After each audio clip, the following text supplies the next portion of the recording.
Assalamualaikum warahmatullahi wabarakatuh. Jadi ini merupakan video lanjutan ya, video pembelajaran analisis real untuk pertemuan ke-10 ya. Di materi pertemuan ini saya akan membahas materi baru ya tentang batas bawah dan batas atas. Nah, jadi ini merupakan materi yang mungkin sebenarnya sudah kalian dapat tapi belum familiar seperti itu.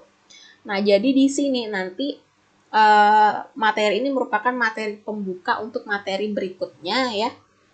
Jadi silahkan diperhatikan baik-baik apa yang saya jelaskan di video ini. Nah, jadi kita buka materi ini dengan suatu pemisalan ya. Kalian harus tahu bahwa di dalam ilmu matematika, khususnya untuk garis bilangan ya, garis bilangan, kita punya yang namanya batas yang terbatas ya, tapi batas yang tidak terbatas atau batas terbuka ya. Jadi kalau kalian nanti ketemu tanda kurung seperti ini artinya apa? Ini artinya dia tidak punya batas ya, tidak punya batas. Disimbolkan dengan apa? Biasanya itu kurang dari atau lebih dari. Ya, kalau misalkan yang kurung seperti ini itu artinya dia terbatas. Nah, terbatas itu bisa disimbolkan dengan kurang dari, sama dengan, dan lebih dari sama dengan. Artinya apa? Ini fix satu ya, fix satu batasnya. Nah, kemudian di sini, nah ini x-nya itu x-nya itu lebih dari 0 dan kurang dari sama dengan 1 ya. Nah, di sini bisa kita simpulkan ya. Kita bisa simpulkan di sini bahwa terdapat dua nilai, di mana nilai yang pertama itu adalah nilai maksimum, kemudian yang kedua itu adalah nilai minimum. Nah, kalau batasnya tertutup seperti ini ya, tertutup seperti ini, kemudian ada tanda seperti ini, ada sama dengannya, kemudian kurungnya tertutup seperti ini, kita bisa menentukan nilai maksimum atau nilai minimumnya. Jadi dilihat dari di sini. Jadi di sini ada nilai 1. Nah, berarti nilai maksimum dari rentangan nilai ini adalah 1. Ya. Kemudian di sini x ya. X itu lebih dari 0. Artinya apa? Artinya nilai minimumnya itu tidak ada. Jadi nilai minimum kalau misalkan di sini ya, itu tidak ada. Kenapa? Karena ini tidak ada sama dengan. Tidak ada sama dengan artinya apa? Artinya 0,9999 sekian itu juga masih masuk ke dalam rentangan nilai ini. Sehingga nilai minimumnya itu kita sebut tidak ada. Tidak ada nilai minimum di sini. Oke? Tidak ada nilai minimum. Nah, pembuktiannya di sini tidak ada nilai minimum akan kita buktikan dengan pembuktian yang kita sebut dengan pembuktian kontradiksi ya. Nah, kita buktikan dengan pembuktian yang kontradiksi di sini. Misalkan di sini B itu merupakan suatu selang bilangan ya, di mana nolnya terbuka artinya tidak ada nilai minimumnya, kemudian satunya tertutup artinya batas maksimumnya itu adalah 1. Nah, di sini kan kita ingin mengandaikan bahwa himpunan B ini punya nilai minimum ya, punya nilai minimum. Nah, di sini kita misalkan bahwa A itu merupakan anggota bilangan B ya, dan A itu minimum pada B. Pada B itu maksudnya di sini ya, minimum pada rentang bilangan ini ya. Maka ya di sini A itu lebih dari 0 kurang dari sama dengan 1. A itu berada di rentangan antara 0 dan 1 ya. Artinya apa? A ya. A ada di dalam rentang B. Rentang B itu tadi 0 dan 0 sampai 1 terletak di antara itu. Nah, kemudian di sini A itu kurang dari sama dengan X. Jadi, ini maksudnya adalah A itu harus menjadi yang terkecil ya. A itu harus menjadi yang terkecil dari setiap X ya. Jadi, A harus menjadi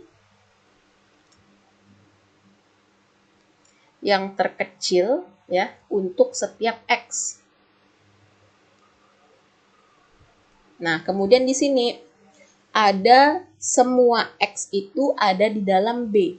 Ya, ini adalah semua, simbol semua di himpunan semua X ada di B di sini. Nah, tapi kita harus ingat ya, kita harus ingat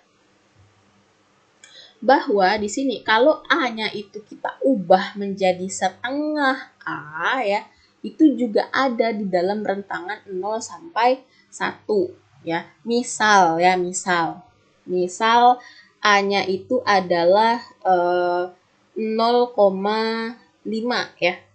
Ya kan? Nah, setengah A itu berarti berapa? Setengah A itu adalah 0,25 ya. Artinya apa? Masih masuk kok ke dalam rentangan ini ya. Artinya setengah A itu masih anggota dari B ya. Kita kan tadi pengen membuktikan bahwa B ini punya nilai minimum dengan A-nya itu merupakan nilai minimum pada B. Tapi ternyata kalau si A ini kita ubah menjadi setengah A ya, nilainya itu ternyata lebih kecil dari A. Ya kan? Ini kontradiksi dengan apa yang sudah kita misalkan di awal tadi, seperti itu. Jadi, memang benar bahwa di rentangan terbuka 0 ya, rentangan terbuka 0 dan tertutup di 1 ini tidak ada nilai minimum ya. Tidak ada nilai minimum. Nah, tapi karena dia tertutup di 1 seperti ini, nilai maksimumnya ada, yaitu 1 seperti itu. Nah, kita coba lagi di sini saya punya contoh. Misalkan di sini saya punya interval tertutup di 0 dan terbuka di 1 ya. Untuk nilai X anggota bilangan real ya, di mana di sini karena tertutup ada tanda sama dengannya, kalau terbuka tidak ada tanda sama dengan. Nah, di sini seperti tadi, saya punya nilai maksimum, ada nilai minimum. Nah, maksimumnya lihat di sini. Ya kan, angka 1. Tapi intervalnya apa? Interval terbuka ya. Sehingga di sini maksimumnya itu tidak ada ya. Kemudian minimumnya siapa? Minimumnya adalah 0 seperti itu. Nah, kemudian di sini kita masuk, setelah kita mengetahui nilai maksimum dan minimum pada interval, kita masuk yang namanya himpunan batas bawah dan himpunan batas atas ya. Misalkan di sini saya punya suatu himpunan penyelesaian ya, di mana di sini misalnya di sini A, di sini B, ini S kecil itu merupakan himpunan penyelesaian yang di sini ya. Nah, yang di sebelah kiri dari interval A, artinya ke sana ya, itu kita sebut sebagai batas bawah. Oke. Terus yang ke sebelah kanan dari interval yang ini kita sebut sebagai batas atas. Oke. Nah, di mana di sini bisa saya tuliskan S itu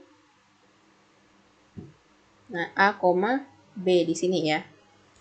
Kemudian di sini pengertian batas bawah itu apa? Batas bawah itu adalah yang nilainya kurang dari sama dengan, artinya ke sebelah kiri ya kan?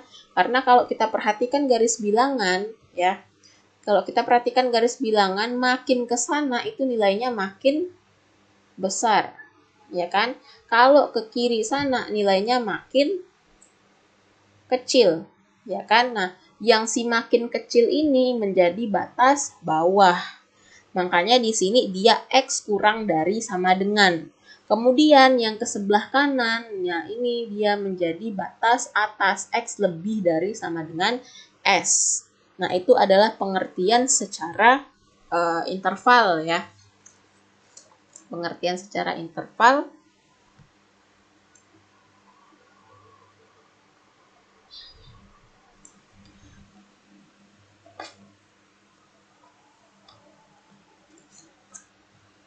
Oke, nah di sini saya punya pemisahan lagi ya. Saya pemisahan lagi.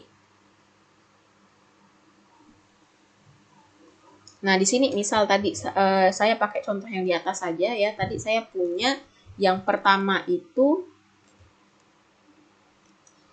ini contoh ya.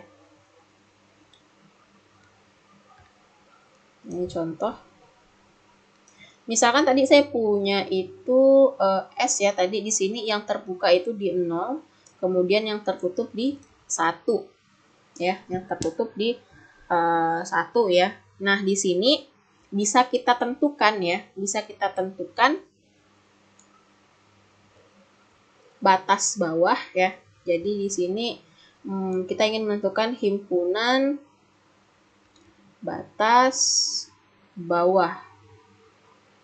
Nah, himpunan batas bawah itu apa? Himpunan batas bawah itu tadi ini.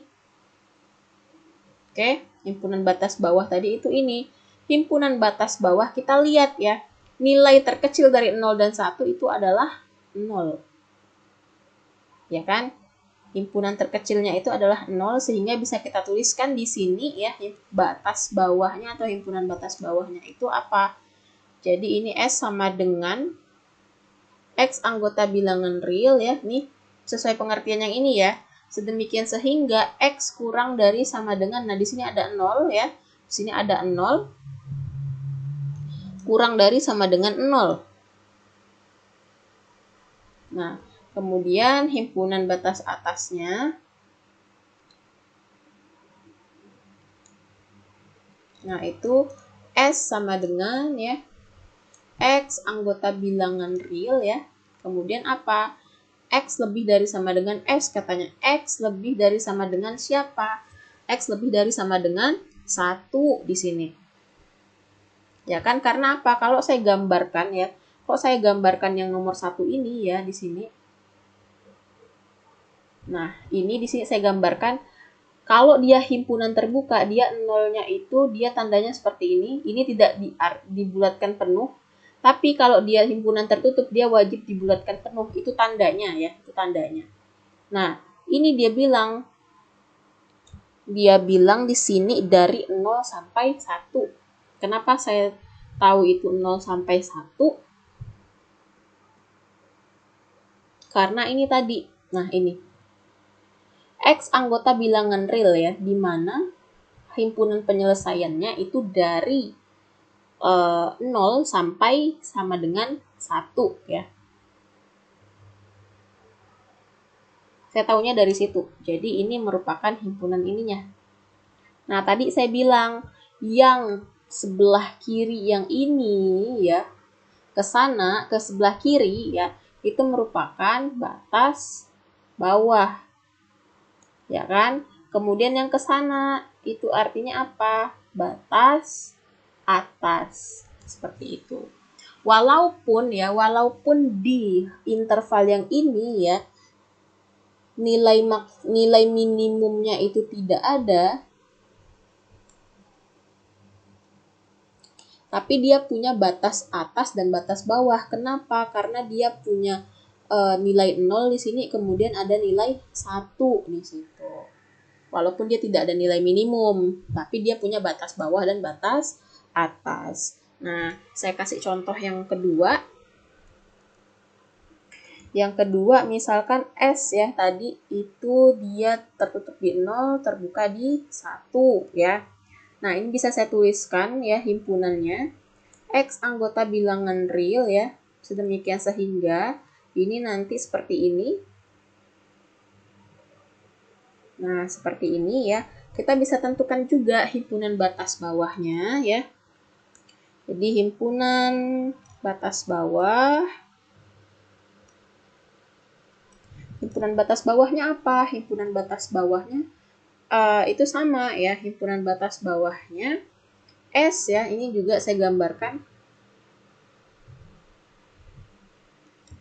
Tertutup di 0, berarti 0-nya kita bulat penuh.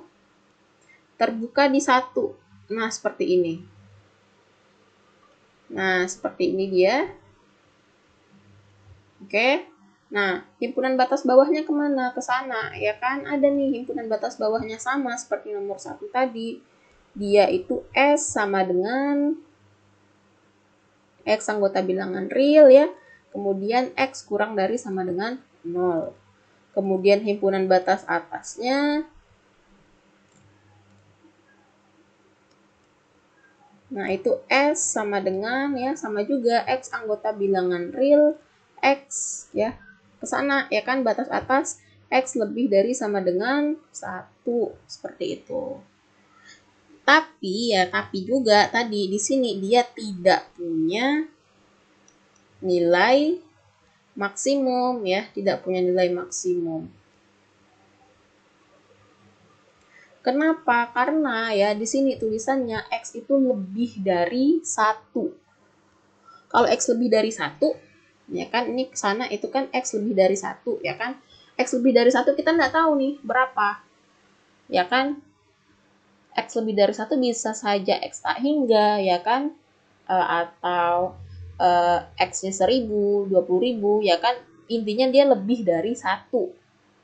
Lebih dari 1 itu kita tidak ada batasnya ya. Berapapun angka lebih dari 1 masuk ke sini. Seperti itu. Nah, itu merupakan himpunan batas bawah dan batas atas ya. Nah, jadi di sini nanti materinya masuk ke materi di video pembelajaran pertemuan ke-11. Nah, jadi nanti saya lanjutkan di satu video lagi. Di sini video selanjutnya saya akan membahas materi tentang supremum dan infimum. Nah, di situ akan saya bahas apa hubungannya antara nilai maksimum tadi dan batas atas dan batas bawah ini. Oke, jadi nanti ditunggu saja video selanjutnya. Terima kasih atas perhatiannya. Assalamualaikum warahmatullahi wabarakatuh.